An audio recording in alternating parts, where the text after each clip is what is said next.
Backsolving. As you already know, problem-solving questions have answer choices, and that allows us to use the backsolving method. Consider the following example.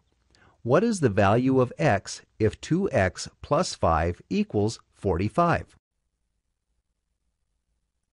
This is a very simple linear equation which can be solved using basic properties of equations. But what if you get nervous and forget all those rules and properties? In this case, backsolving is what you need. To backsolve the problem, just pick answer choices and plug them into the equation and see which one works out. Start with choice C.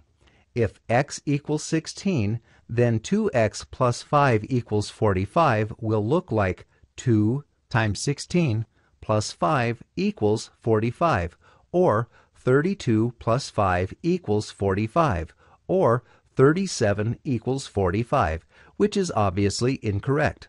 Since 37 is less than 45, you should look for an answer choice which is greater than 16. Choice B.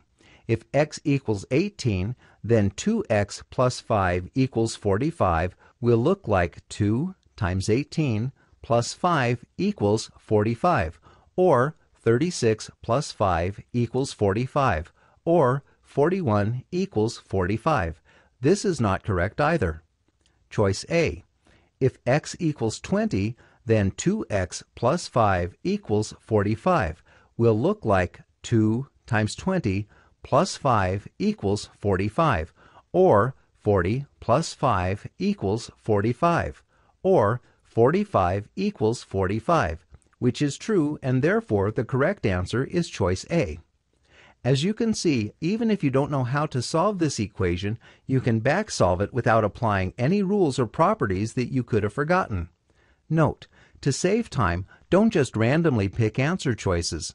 If answer choices have numerical values, pick the one with the middle value. If it is not correct, you may be able to see whether it is too small or too large. You can then pick the larger or smaller choice accordingly. In the example above, we picked 16 first, and since it was too small, we could eliminate choices D and E, which are even smaller, and start checking the larger answer choices. In fact, you did not even have to check choice A because you already determined that choice B is too small and A is the only answer choice greater than B, thus it has to be correct. For answer choices with variables, pick answer choices from the first to the last or in the opposite direction.